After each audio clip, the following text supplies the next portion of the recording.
다윗은 절망 가운데 있었습니다. 오늘 우리가 인생을 살아가다 보면 다윗과 똑같이 이런 절망을 경험할 때가 많습니다. 그런데 중요한 것은 하나님의 보이지 않는 손길이 우리의 삶 가운데 함께하고 있다는 것입니다. 지금 당장은 눈에 보이지 않고 뭔가 이루어진 것도 아무것도 없어서 하나님이 우리를 참으로 도우시는지 참 느끼지 못할 때가 많습니다. 그러나 시간이 지나 보면 우리는 하나님의 놀라우신 은혜와 도움의 손길이 우리와 항상 함께하고 계셨음을 우리는 알게 됩니다. 지금은 모르지만 시간이 지나서 되돌아볼 때에 하나님의 놀라우신 섭리와 도움의 손길이 있었음을 우리가 알게 되는데, 다윗도 마찬가지로 현재 고난 가운데 있을 때는 하나님께서 나를 얼마나 도우시는지 사실 제대로 느끼지 못합니다. 왜냐하면 현재 다윗은 고난과 절망 가운데 아무것도 일어난 것이 없는 것처럼 보였기 때문입니다. 그런데 다윗이 모든 것을 다 이루고 다시 회복되어서 예루살렘에 돌아가 상황을 정리하고 난 다음에 그때서야 살펴보면 하나님께서 내가 이런 고난 가운데 나를 위해서 이렇게 많은 은혜를 베풀어 주셨구나라는 것을 다윗은 깨닫게 되었습니다. 오늘 우리의 삶 가운데에도 그와 같은 일들이 일어난다는 사실을 기억하시고, 지금 현재 고난 가운데 있을지라도 하나님의 도우심의 손길이 여러분들과 늘 항상 함께 하신다는 사실을 결코 잊지 마시기를 바랍니다. 다윗이 그의 아들 압살롬에 의해서 예루살렘에서 쫓겨나서 도망자의 신세가 되었습니다. 아무것도 준비를 하지 못한 채 급하게 도망을 쳐야 하는 다윗에게 가진 것이 아무것도 없습니다.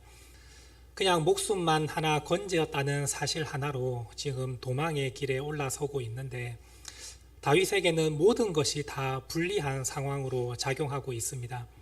지금 수도였던 예루살렘을 온전히 떠나야 되는 상황 가운데 있었고, 또한 군사가 준비되어 있는 것도 아니고 식량이 있는 것도 아니고 그저 급하게 도망치는 상황이 되었기 때문에 지금 당장 다시 예루살렘을 탈취할 수도 없고, 그리고 시간을 끌면서 장기적으로 이 문제를 바라볼 수도 없는 상황에 놓여 있습니다.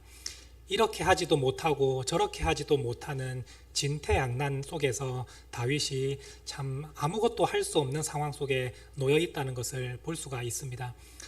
그런데 반대로 압살롬에게는 모든 것이 다 유리한 상황입니다.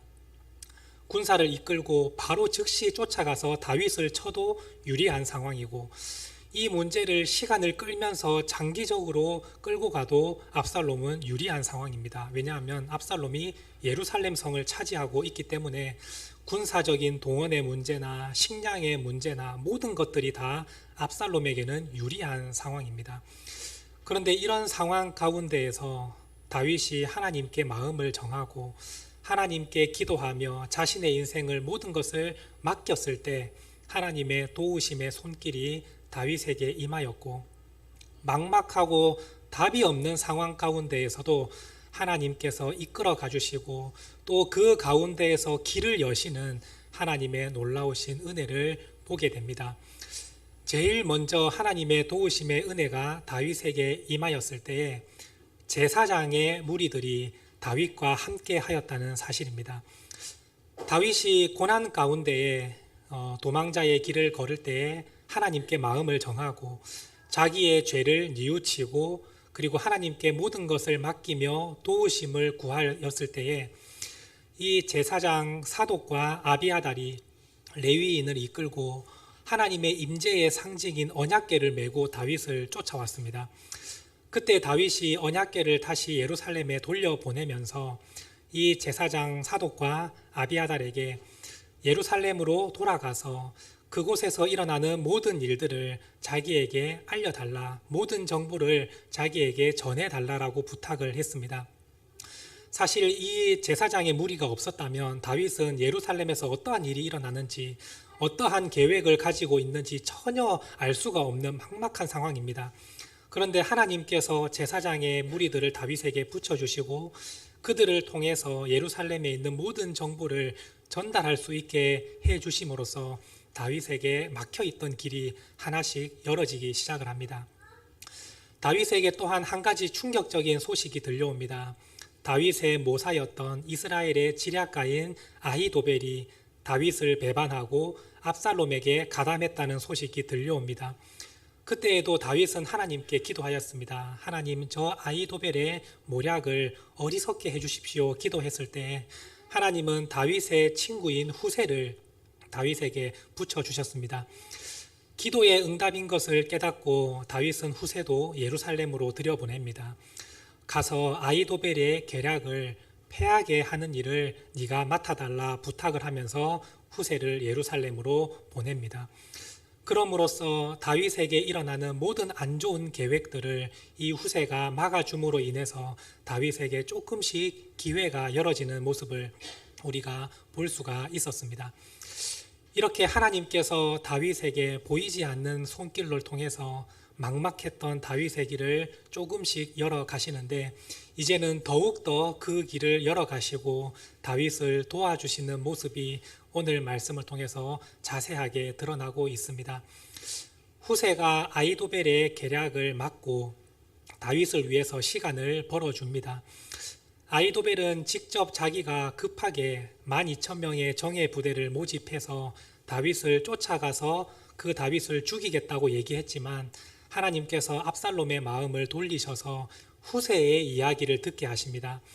후세는 시간을 좀 더 벌 수 있도록 지금 가지 않고 오히려 군사를 더 모집해서 나중에 다윗을 치는 게 좋겠다고 얘기했는데 하나님께서는 그 말씀을 듣도록 하셨습니다. 그래서 시간이 어느 정도 허락되어 있는 이 상황 가운데에서 다윗에게 빨리 이 소식이 전달되어야 합니다. 이제 압살롬이 군사를 이끌고 며칠 안에 다윗을 치러 갈 것이니 다윗은 빨리 요단강을 건너서 군사를 정비하고 한 번의 전투를 치를 수 있도록 준비해야 된다는 이 소식을 다윗에게 전달해야 합니다. 만약 이 소식이 다윗에게 전달되지 않으면 다윗은 그 소식이 올 때까지 계속해서 요단강을 건너지 못하고 그 자리에 있을 것입니다. 그러면 압살롬이 군사를 이끌고 왔을 때에 이 다윗은 제대로 준비를 갖추지 못하고 몰살될 그런 위기에 처해지게 되는 것입니다.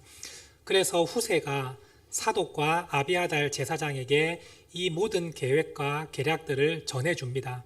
빨리 이 요단강을 건너서 군사를 정비하여서 전투를 준비하십시오. 이 이야기를 전달을 해줍니다. 그리고 사독과 아비아달은 자기 아들 요나단과 아히마스에게 이 소식을 전달해 주어야 됩니다. 그때 여종을 통해서 자기 아들들에게 이 소식을 전달해 주는데 문제는 압살롬의 종들에게 이 사실이 적발이 되었다는 겁니다. 그래서 압살롬이 사람을 풀어서 요나단과 아히마스를 붙잡기 위해서 군사들을 보냅니다. 이 요나단과 아히마스가 압살롬이 보낸 군사들에게 붙잡히면 다윗은 어떠한 정보도 듣지 못하고 계속 그 자리에 기다리고 있어야 됩니다. 그러면 압살롬이 이끄는 군사들에게 완전히 몰살당한 그러한 위기에 놓여지게 되는 것입니다. 그래서 요나단과 압살롬이 자기의 목숨을 구하기 위해서 도망을 치다가 어떤 한 집에 들어가게 됩니다. 그 집에 들어갔더니 마침 그 사람들이 이 요나단과 아히마스를 숨겨주고 그 목숨을 건져주는 것을 볼 수가 있습니다. 근데 사실 이러한 행동은 너무나도 위험한 것입니다. 이 요나단과 아히마스를 살려주었다는 사실이 드러나기만 하면 이 가정 전체가 다 죽임을 당하는 위기에 놓여 있습니다. 사실 그냥 요나단과 아히마스가 여기 숨어 있다고 알려주기만 하면 자기는 목숨을 건질 수 있고 오히려 그 압살롬 왕에게 큰 보상을 받을 수도 있는 상황 아니겠습니까? 그럼에도 불구하고 이 사람들은 자신과 온 가족의 목숨을 걸고 요나단과 아히마스를 살려줍니다. 이것은 하나님의 보이지 않는 도움의 손길입니다. 요나단과 아히마스가 급한 마음에 어느 한 집으로 뛰어들어갔는데 마침 그 집이 다윗의 편에 있는 사람이었고 요나단과 아히마스를 숨겨주는 역할을 해주었습니다. 목숨을 걸고 이 일을 해주었던 것은 하나님께서 그들을 그 집으로 인도하셨기 때문입니다. 성경은 말씀합니다. 사람이 마음으로 자기의 길을 계획할지라도 그 걸음을 인도하시는 분은 여호와 하나님이시라고 말씀하고 있습니다. 요나단과 아히마아스가 급한 마음에 어느 집으로 뛰어 들어갔지만 그것은 자기가 선택해서 들어간 것이 아니라 하나님의 보이지 않는 손길이 그 집으로 인도해 준 것입니다. 그래서 그들은 목숨을 건질 수 있었고 그들이 가지고 있는 모든 정보를 다윗에게 온전히 전해줄 수 있었습니다. 이 모든 것이 하나님의 보이지 않는 도움의 손길이었던 것입니다. 다윗은 이 소식을 다 듣고 급하게 요단강을 건너서 군사를 정비하며 전투를 준비하기 시작합니다.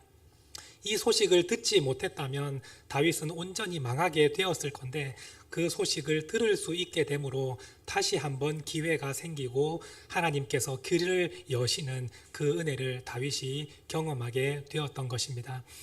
오늘 우리가 살아가는 삶 가운데에서도 이러한 일들이 일어납니다.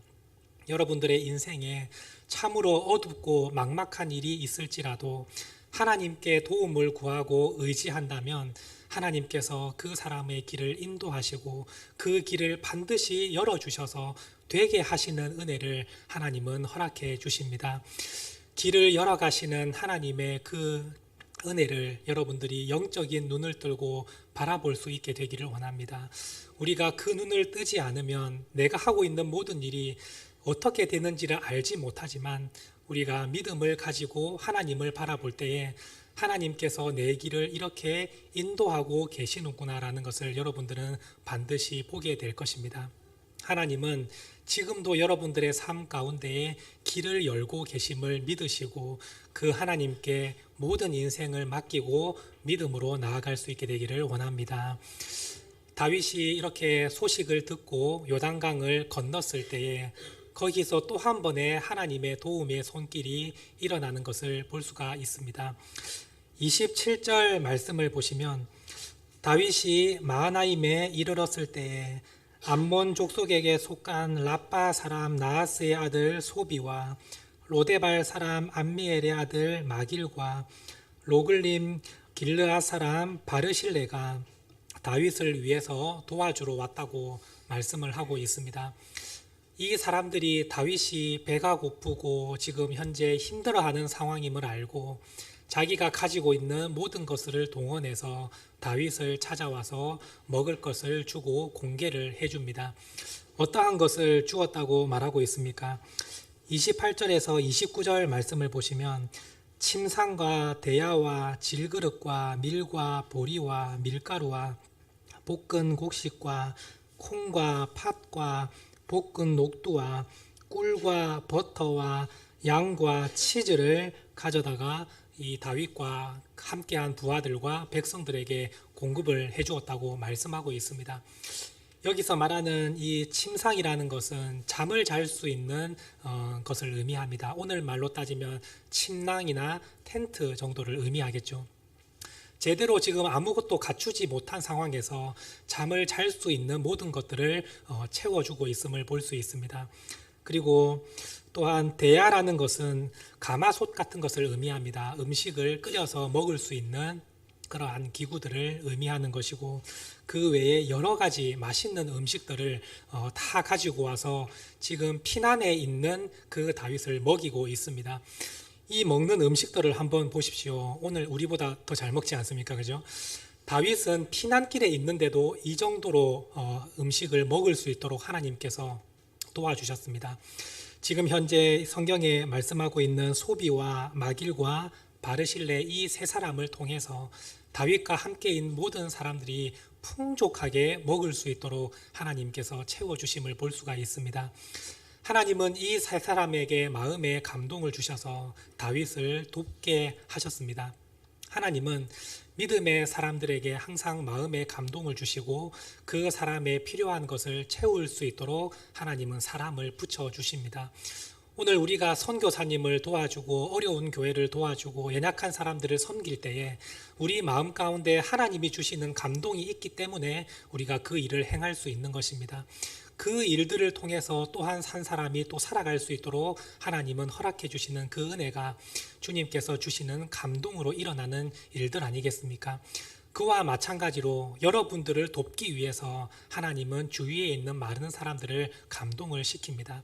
그 사람의 어려운 문제를 보게 하시고, 또한 내가 할 수 있는 모든 것을 돕게 하시고, 또한 기도하게 하시고, 필요한 것을 채울 수 있도록 하나님은 감동을 주시면서 우리가 살아가는 모든 삶 가운데 부족함이 없도록 채워주시는 은혜를 하나님의 보이지 않는 손길을 통해서 우리에게 공급해 주시는 것입니다.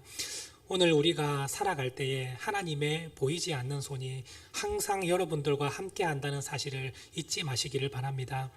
다윗이 아무것도 가진 것 없이 피난길에 올랐지만 하나님께서 여러 사람을 통해서 이러한 먹을 것을 풍족하게 제공해 주시는 그 하나님의 놀라운 역사가 여러분들의 삶 가운데에도 일어난다는 사실을 기억할 수 있게 되기를 원합니다. 이 사건은 한 번에 일어난 사건이 아닙니다. 그냥 하루 다윗과 백성들이 배불리 먹은 것으로 끝나는 것이 아니라 다윗이 모든 일을 다 마무리하고 예루살렘을 차지할 때까지 도와주었다고 성경은 말씀하고 있습니다. 사실 전쟁 중에 먹을 것이 공급이 되지 않으면 그 전쟁은 해보나 마나인 것입니다. 아무리 좋은 무기를 가지고 아무리 훈련된 군사들이 있어도 배가 고프면 전쟁을 할 수가 없지 않겠습니까? 그런데 불리하고 매우 지금 연약한 가운데 있는 다윗에게 이런 식량의 문제가 해결됨으로 인해서 다윗과 백성들은 다시 한번 힘을 얻고 하나님이 우리와 함께 하신다는 용기를 얻고 압살롬의 군대와 싸워서 큰 승리를 거둘 수 있는 발판이 마련되어진 것입니다. 압살롬에게는 여러 가지 군사와 먹을 식량이 있는 유리한 상황이었고 다윗은 너무나도 불리한 상황이었지만 하나님께서 하나씩 길을 만들어 가심으로써 나중에는 다윗이 승리할 수 있도록 하나님은 도와주셨고 다시 한번 예루살렘에 돌아와서 이스라엘을 통치하는 하나님의 대리자의 역할을 감당할 수 있도록 하나님은 은혜를 베풀어 주셨습니다. 오늘 우리의 삶 가운데도 이와 같은 일들이 일어난다는 사실을 기억하시고 항상 믿음으로 나아갈 수 있게 되기를 원합니다. 하나님을 의지하는 자에게는 하나님의 보이지 않는 도움의 손길이 임하고 또한 하나님을 대적하고 하나님을 반대하고 말씀에서 벗어난 삶을 살아가는 사람에게는 하나님의 보이지 않는 손에 심판이 임한다는 사실을 여러분들이 기억할 수 있게 되기를 원합니다. 압살롬은 모든 것을 가지고 있었고 유리한 상황이었지만 하나님의 보이지 않는 손을 통해서 압살롬은 심판을 받았습니다. 하나님의 말씀에 대적하고 하나님의 뜻과 반대되는 일을 행함으로써 그는 자기가 모든 것을 다 가졌다고 생각했지만 모든 것을 다 잃어버리고 실패하는 인생이 되었습니다. 하나님의 보이지 않는 심판과 징벌이 임했기 때문입니다. 또 한 사람 아히도벨을 한번 보십시오. 아히도벨은 다윗에 대한 분노를 가지고 하나님의 말씀에 대적하는 자리에 섰습니다. 그런데 그가 아무리 지략이 좋고 뛰어나고 좋은 계획을 세웠어도 하나님께서 보이지 않는 손으로 그 계략을 막으시니 그것이 실행되지 않게 됨을 볼 수가 있습니다.